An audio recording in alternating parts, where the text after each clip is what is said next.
और पीडीएम में इख्तलाफात की खबरें नई नहीं हैं, काफी अरसे से खबरें चलती हुई आ रही हैं। साबिक सदर आसिफ अली जरदारी ने जलसे में ये बात बोली थी कि आप हमें ना सिखाएं, हमसे सीखें। हमने मुशर्रफ को भगाया, ये लोग क्या चीज़ें।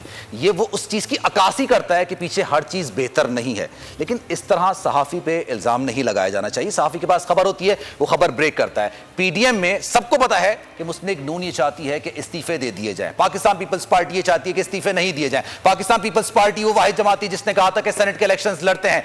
पीडीएम में मौलाना की जमात या JUIF या फिर मुस्लिम नून इस बात पर इत्तेफाक नहीं करती थी कि सेनेट के इलेक्शंस लड़े जाएं, लेकिन पाकिस्तान पीपल्स पार्टी की वजह से, उनको साथ रखने की वजह से उन्होंने सेनेट का इलेक्शन लड़ा। तो इख्तलाफात की खबरें नई नहीं है, काफी पुरानी है और इनमें तस्दीक भी होती है। सिद्दीक जान, ये बताइएगा मजीद क्या बातचीत हुई 8 घंटे के इजलास में? देखिए 8 घंटे के इजलास में जैसे मैंने आपको बताया ना कि जिस तरह आपने अब अपने इसमें कह भी दिया जब आप ब्रेक के बाद आए कि 8 घंटे में सिर्फ ये तो नहीं होना था ना कि गिलानी साहब कोई हम नामजद कर रहे हैं। डिप्टी चेयरमैन सेनेट के ऊपर काफ़ी मसाइल थे, फिर छोटी जमातों के बहुत तहफ़्फ़ुज़ात हैं और ये आप देखिएगा चेयरमैन सेनेट के इलेक्शन में छोटी जमातें फैसला कुन होंगी। उसकी वजह यह है कि छोटी जमातें ये कह रही हैं कि जब पीडीएम बनाई गई थी, को कहा गया था कि पीडीएम की सरबराही जो है ये रोटेट होगी, एक जमात के पास जाएगी, फिर दूसरी के पास, फिर तीसरी के पास। उसके बाद हमने देखा कि छोटी जमातों के जो लोग पीडीएम के अंदर हैं उनको तो स्टेज पे नहीं चढ़ने दिया जाता। आप देखिए मुल्तान के जलसे में क्या हुआ था, वहाँ पे एक जमात इनमें शामिल जो है उन्होंने ट्वीट कर दिया, उन्होंने कहा यार इंसान की कोई इज्जत भी होती है, कोई सेल्फ रिस्पेक्ट होती है, मुझे ये काली वर्दी वाले जो गार्ड हैं इन्होंने धक्के दे के नीचे उतार दिया है। तो ये सूरत हाल है छोटी जमातों को। मैं आपको ये याद करूँ क्या मिला है, इवन कि नून लीग को क्या मिला है। आप 20 सितंबर से आज तक देखें मौलाना साहब को क्या मिला है। मौलाना साहब की जमात की तो एक सीट कम हो गई, वो जो N45 शायद जहाँ पे अभी ज़िमनी इलेक्शन हुआ वो सीट हार गए। सिर्फ गेन जो किया है इस सारी मूवमेंट में 20 सितंबर से लेकर आज तक वो जरदारी साहब ने गेन किया है। वो पॉलिटिकली अपने आप को वो ऊपर लेकर आए हैं। फिर उनको बहुत सारी खबरें हैं रिलीफ की भी, देखें उनको ज़मानत उनकी हो गई, उनके नैब में केसेस भी उस स्पीड से नहीं चल रहे, उनके फेक अकाउंट्स केस इतना ज़बरदस्त और तगड़ा केस है सुप्रीम कोर्ट में आया, नीचे नैब में गया, वो नहीं चल रहा। मुराद अली शाह की गिरफ्तारी की कंफर्म खबरें आ रही थी कि जी उनके जो है वो वारंट गिरफ्तारी जारी कर दिए गए, वो मामला भी रुक गया। तो जरदारी साहब ने गेन ही गेन किया है। बाकी तो जो दो जमातें थी, मौलाना फजल रहमान की जमात और जो नून लीग, उन्होंने तो कुछ भी उनका मकसद पूरा नहीं हुआ ना। देखें वो तो असेंबलियों में बिल्कुल नहीं जाना चाहते थे, वो ज़िमनी इलेक्शन नहीं लड़ना चाहते थे, वो GHQ जाना चाहते थे। वो जो है वो पूरे पाकिस्तान को जैम करके और वो चाहते थे कि सिस्टम ना चले, जो भी हो जाए। लेकिन अच्छा, कल भी ये कोई तजवीज़ सामने आई थी, मरियम नवाज ने ये बात बोली है कि हमें लॉन्ग मार्च इस्लामाबाद नहीं करना चाहिए, पिंडी की तरफ करना चाहिए। ये बिल्कुल मौलाना साहब ने ऐसी बात कही है। बिल्कुल कल मीटिंग में हुआ और नवाज शरीफ साहब पहले ही कह चुके थे। कल मरियम ने भी बहुत ज़्यादा कहा कि हमें रावलपिंडी की तरफ जाना चाहिए, लेकिन बिलावल को ये कायल नहीं कर सके। बिलावल ने जो है वो इसको मुस्तरद कर दिया। और आप देखें ना प्रेस कॉन्फ्रेंस में बिलावल साहब का जवाब देखें, उन्होंने कहा देखें हम फैज़ाबाद जब आएंगे तो फैज़ाबाद पिंडी में भी है, इस्लामाबाद में भी है, क्योंकि रावलपिंडी इस्लामाबाद वाले जानते हैं कि फैज़ाबाद का एक हिस्सा इस्लामाबाद में कंसीडर होता है, एक पिंडी में होता है। तो उन्होंने कहा आप कि हम इस्लामाबाद चाहते हैं। आपको भी बहुत बेहतर पता है कि इस्लामाबाद और पिंडी का लफ्ज क्यों यूज किया जाता है। चलें, ये कामरान साहब को मैंने उनकी बात मुनक़ता की थी तो ब्रेक पर जाने पड़ा था। कामरान साहब ये बताइएगा, इख्तलाफात थी या हैं या रहेंगे इस मामले पे कि लॉन्ग मार्च होना चाहिए इस्तीफे पर? इस्तीफे पर पाकिस्तान पीपल्स पार्टी तो नहीं मानती, ये बात आपको भी पता है। सेनेट के इलेक्शंस भी आप लोगों ने उन्हीं के कहने की वजह से लड़े। तो आप समझते हैं कि इख्तलाफात रहेंगे या फिर आप लोग एक पॉइंट पर इस वक्त इत्तेहाद चल रहा है?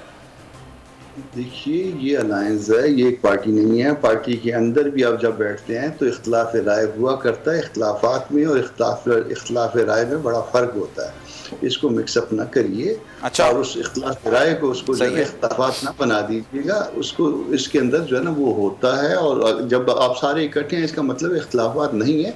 इख्तलाफ राय जो है वो आपको तरक्की की तरफ ले जाता है, वो आपको बेहतर सोच की तरफ ले जाता है। मुमकिन है कि किसी वक्त हमारी राय, मैं अपनी JUI की तरफ से बात कर रहा हूँ, तो मुमकिन है कि बाज़ औक़ात हमारी राय एक हो और वो दूसरे फरीक या दूसरे साथी की राय में वो दुरुस्त ना हो और वो इससे इख्तलाफ कर रहा हो और अल्टीमेटली। अच्छा, मैं एक सवाल आपसे करना चाह रहा हूँ। इसका मतलब ये तो नहीं JUI इनसाइड द पार्टी। अच्छा, मैं एक सवाल करके फिर कमल की तरफ जाऊंगा।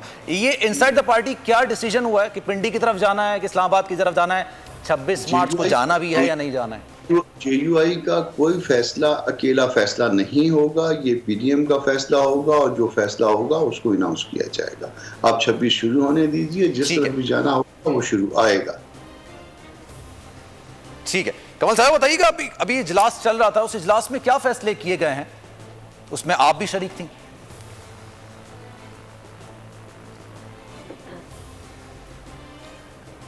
देखिए जी, मैं तो अपने किसी ऐसे इजलास में नहीं थी जिसमें कोई फैसले हो रहे थे। हमारी तो एक लीगल टीम की आपस की मीटिंग थी और अभी मैंने वापस उसी मीटिंग में जाना है क्योंकि हमारी सुबह पटिशन है जो इलेक्शन कमीशन से रिलेटेड है। लेकिन आप जो पीडीएम में इख्तलाफात की बात कर रहे थे, मुझे अगर इजाज़त दें मैं इस पर एक कॉमेंट करना चाह रही हूँ। और अगर हम इनका पूरा बैकग्राउंड देख लें, जब से ये इनका पीडीएम की मूवमेंट चली और इस्तीफ़ों का बीच में बहुत शोर शराबा, इस्तीफ़ों का बहुत शोर शराबा मचा था और फिर इस्तीफ़े आज ही देंगे, इस्तीफ़े मुँह पे मारेंगे, इस्तीफ़े तमाम ऐवानों से देंगे, सिंध हुकूमत भी गिरा देंगे। लेकिन फिर आपने देखा कि इस्तीफ़े खेलते खेलते एंड में हमें ये पता लगा था कि इस्तीफ़े सारे अपनी अपनी पार्टी के चेयरमैन को देंगे और पार्टी चेयरमैन वो इस्तीफ़े मौलाना फजल रहमान साहब को देंगे। तो उसके बाद हमें ये पता लगा कि इस्तीफ़े तो एटम बम होते हैं जो बिलावल साहब ने बताया, तो मौलाना फजल रहमान साहब को दे के साथ एटम बम का फार्मूला दे के उन्होंने बंद करके रखवा दिए कि 2023 में इसको निकाल के फाड़ लीजिएगा। जहाँ तक आपने कहा इख्तलाफात, तो हम पंजाबी में एक मिसाल दिया करते हैं कि धियाँ लै गई जवाइयाँ नू ते नुआ लै गई पूत और हम रहे ऊत के ऊत। यानी एंड में जो जिस तरीके से आपने इन्होंने सदीक जान साहब ने कहा, अगर आप गौर कर लें इलेक्शन सेनेट के इलेक्शंस में भी और ज़िमनी इंतखाबात में, तो सबसे ज़्यादा गेन अगर किसी ने किया है सेनेट में तो वो पीटीआई के बाद पीपल्स पार्टी ने किया है। नून लीग भी बेसिकली तो इस्लामाबाद की जो सीट है वो विक्ट्री तो पीपल्स पार्टी अपनी क्लेम करती है, बना उन्होंने पीडीएम का उनको कैंडिडेट दिया था। बाकी तो सारे सूबों से ये फारिग हो गए हैं बिल्कुल। मौलाना साहब की जमात भी और नून लीग भी सिवाय पंजाब की 5 सीटों के उसके अलावा तो कुछ भी नहीं मिला इनको। सिद्दीक जान ने एक और बात कही है। उन्होंने कहा है कि मौलाना फजल रहमान ने कल के इजलास में ये बात बोली कि मेरी इमरान खान से कोई जाती दुश्मनी तो है नहीं, अगर आपका रवैया यही रहा तो मैं इमरान खान साहब के पास जाके बैठ जाऊंगा। आप उनको वेलकम करेंगे?